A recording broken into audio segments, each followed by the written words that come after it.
Há milênios, acredita-se que nossos vizinhos cósmicos no universo enviam mensagens a serem decodificadas. De estruturas místicas a enormes desenhos gravados na superfície do nosso planeta, nós tentamos compreender os símbolos enviados de outros mundos. Mas agora, pela primeira vez na história, uma mensagem extraterrestre foi recebida e decifrada. A informação é revolucionária. Nós podemos ter encontrado a resposta. 32 anos atrás, dois homens fizeram contato com uma nave desconhecida que transmitiu uma mensagem de um mundo distante. Nós vamos revelar o que ela diz e mudar a forma como encaramos encontros com OVNIs. Tudo o que as pessoas acreditavam saber sobre OVNIs nas últimas décadas pode estar errado. Junte-se a nós para desvendar os segredos de um código enviado por alienígenas. Há um esforço global em andamento. Arquivos secretos escondidos do público por décadas, detalhando cada encontro com extraterrestres, agora vêm a público. Estamos prestes a revelar a verdade sobre estes documentos confidenciais. Descobrir o que o governo não quer que você saiba. Este é o Alienígenas, expondo os maiores segredos do planeta Terra. Nenhuma evidência de vida extraterrestre é mais cobiçada do que uma mensagem de outro mundo. As pessoas já viram OVNIs, elas já viram até extraterrestres. Mas a comunicação com um extraterrestre seria a chave para desvendar os segredos da vida no universo. Mas o incidente histórico se destaca em relação aos demais em termos de provas de tal comunicação. O ano é 1980. Em plena Guerra Fria, o mundo inteiro aguarda ansioso. A possibilidade de aniquilação nuclear criada por um conflito entre os Estados Unidos e a União Soviética chega ao auge. Era dezembro de 1980, um período de tensão internacional extraordinária. O Ronald Reagan foi eleito presidente e Margaret Thatcher estava no poder no Reino Unido. Aquele era um período em que a Guerra Fria estava degelando e existia o risco de se tornar bem quente. Preparando-se para um contra-ataque, as tropas americanas ocupam a base Bentwaters da Força Aérea Britânica nos arredores da floresta de Rendlesham, na Inglaterra. Por volta das 3 da manhã de 26 de dezembro, o radar detecta o sinal de um objeto desconhecido na floresta próxima à base. Os sentinelas notam algo estranho acima das árvores. Eles viram luzes não identificadas na floresta do portão de Bentwaters. O radar indicava que podia ser um acidente aéreo. Entre os soldados que veem as luzes estão o soldado John Burroughs e o sargento Jim Penniston. Eles logo formam uma equipe e são enviados à floresta para investigar. O que eles encontram após entrar na mata não é uma aeronave acidentada. Quando eu saí do veículo, eu senti eletricidade estática no ar. As coisas não estavam normais. Àquela altura, nós olhamos um para o outro e percebemos que tinha alguma coisa errada acontecendo. Acima das árvores, os dois homens veem a silhueta de uma aeronave triangular descendo até o solo da floresta. O ar em torno do objeto estava eletrificado. Dava para sentir na nossa pele, nas nossas roupas. Naquele momento eu entendi que não era um acidente aéreo. Percebi que era um objeto voador não identificado. Imediatamente o sargento Penniston pega seu caderno para registrar os detalhes da nave. Seus rascunhos mostram um objeto com quase 3 metros de cada lado e quase 1,80 m de altura, com símbolos misteriosos gravados nas laterais. Uma das coisas que diferencia o incidente de Rendlesham de quase qualquer outro caso que envolva OVNIs é que não foram só luzes no céu. Foi um OVNI pousado. O John Burroughs e o Jim Penniston chegaram extremamente perto do objeto. Ele aterrissou em uma pequena clareira da floresta e o Jim Penniston alega ter chegado tão perto que foi capaz de esticar o braço e tocá-lo. Eu passei a minha mão sobre toda a fileira inferior de símbolos. E eu sentia passar do metal liso para uma textura de lixa ao tocar cada um deles. Então, acontece algo que mudaria a vida de James para sempre. Entre os símbolos havia um maior do que os outros e eu decidi encostar nele. Quando toquei nele, houve uma explosão de luz branca. E eu não vi nada. Eu fiquei cego. Eu só via uns e zeros piscando na tela da minha mente. Os números ficam gravados em sua memória. Eles são parte de um código extraterrestre. Acho que eu estava apavorado. De alguma forma, eu consegui puxar a minha mão e aquilo parou.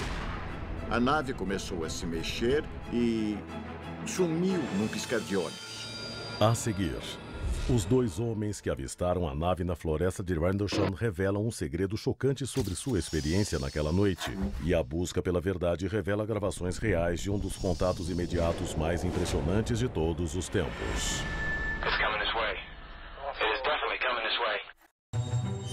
Na noite de 26 de dezembro de 1980, o sargento Jim Penniston e o soldado John Burroughs têm um contato imediato nas profundezas da floresta de Rendlesham, na Inglaterra.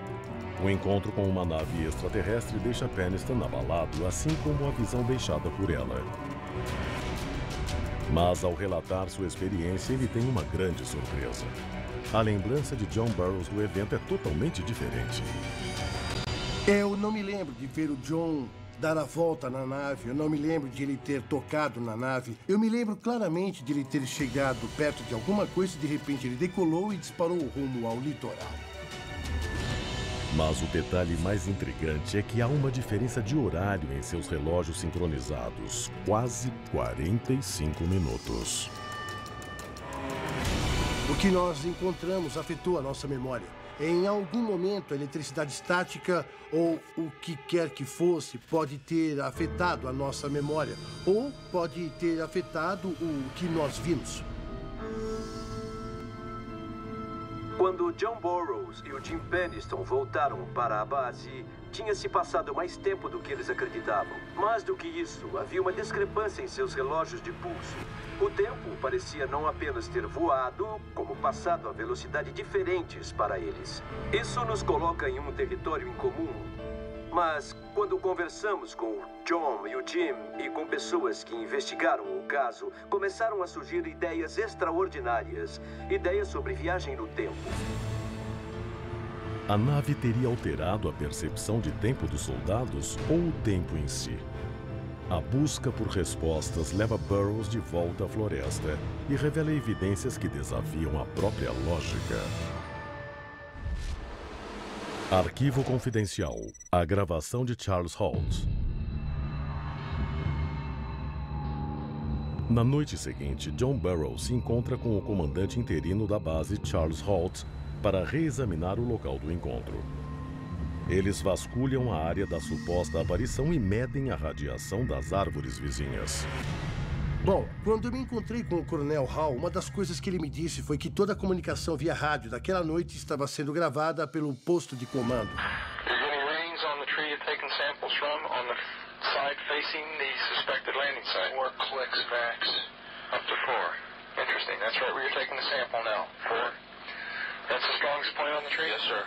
Em vez de só pulsar, detectando a radiação, a agulha pulou para o outro lado do medidor. Mas o rumo da investigação muda subitamente quando um soldado da equipe do Coronel Holt nota algo especialmente incomum. Uma luz brilhante à distância. There it is. Hey, I see it too. What is it? We don't know, sir. So, can I get some? Yeah, it's a strange, small red light. Looks to be maybe a quarter to half mile, maybe further out. I'm going to switch off it. The light is gone now. It's approximately 120 degrees from the site. Is it back again? Yes, sir. Não há dúvidas de que é genuíno e é extraordinário. Dá para ouvir a tensão e o medo na voz dos homens conforme o OVNI se aproxima. Uma hora dá para ouvir o OVNI chegando mais perto. I saw a yellow tinge in it too. Weird. It appears to be maybe moving a little bit this way. It's bright enough has been. Yellow. It's coming this way. It is definitely coming this way. Pieces of it are shooting off. There is no doubt about it. This is weird. O objeto explodiu em uma luz branca e disparou rumo à costa. O Coronel Holt ficou pensando a respeito e disse: foi uma comunicação? Foi um aviso? O que foi isso? Em 13 de janeiro de 1981, o Coronel Holt escreve um memorando ao Ministério da Defesa do Reino Unido sobre o incidente. Ele confirma que o objeto encontrado por Peniston e Burroughs na noite anterior não foi fruto da imaginação deles, mas um fenômeno real também testemunhado por Holt e sua equipe. Duas evidências cruciais que comprovam o incidente de Rendlesham são o memorando do Holt e a gravação. Mas o que nós descobrimos anos depois foi uma evidência ainda mais importante, o código que o Peniston recebeu ao tocar a nave. Mas naquela época, ele manteve o código em segredo. Eu não conseguia dormir. Aqueles uns e zeros ficavam piscando. E quando eu peguei de novo o caderno para olhar os símbolos que eu tinha desenhado, eu comecei a escrever. E depois de completar 16 páginas, eu me senti ótimo. Mas eu não contei para ninguém porque parecia loucura. Então eu fiquei quieto.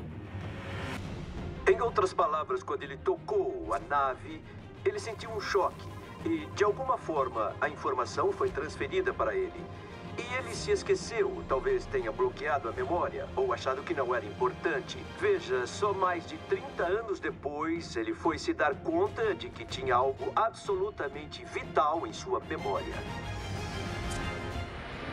A seguir, vamos revelar o significado por trás do código no caderno de Peniston e desvendar a identidade chocante dos seres que o enviaram para nós. Eu reuni 14 homens comuns numa ilha deserta.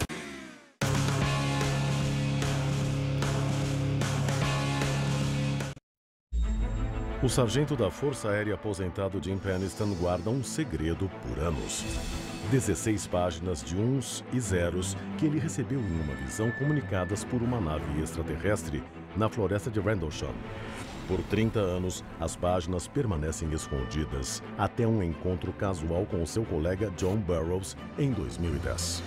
Nós abrimos o caderno e ele chegou numa página cheia de uns e zeros. Eu dei uma olhada e falei, isso é código binário? É um código importante porque é a base da comunicação digital.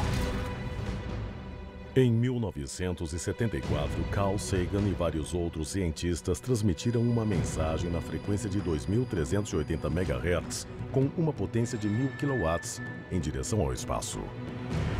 Quando a mensagem de Arecibo foi enviada aos céus, ela era, na época, a mensagem mais potente já enviada.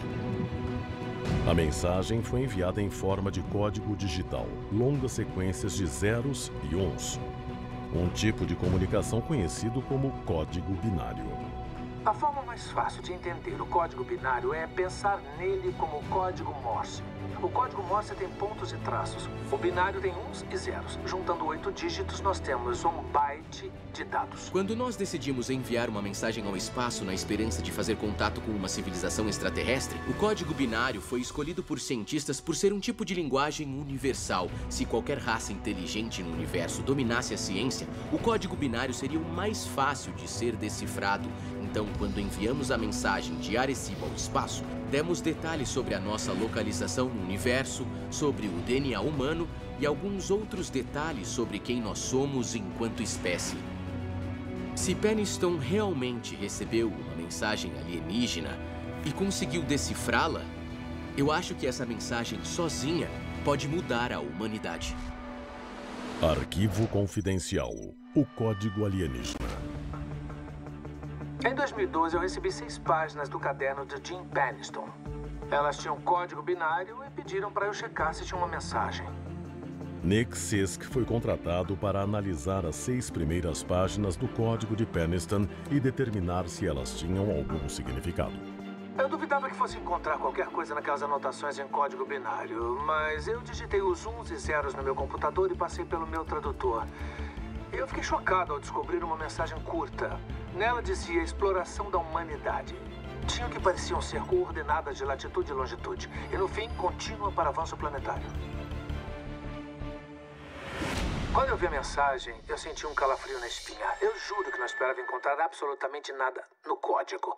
E lá estava uma mensagem que podia ter vindo de extraterrestres tentando se comunicar conosco. Exploração da humanidade para avanço planetário. A mensagem pode ser uma instrução ou talvez até um alerta. Uma possibilidade que os números do código tornam ainda mais intrigante. Tem número certo de dígitos, a latitude e longitude indicando algum ponto no planeta Terra. E quando localizadas em um mapa, as coordenadas apontam para um local improvável, próximo à costa da Irlanda. Uma ilha fantasma conhecida como High Brasil.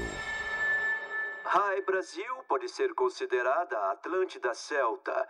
É uma espécie de ilha perdida, um país mítico, digamos assim, que teria abrigado uma civilização avançada.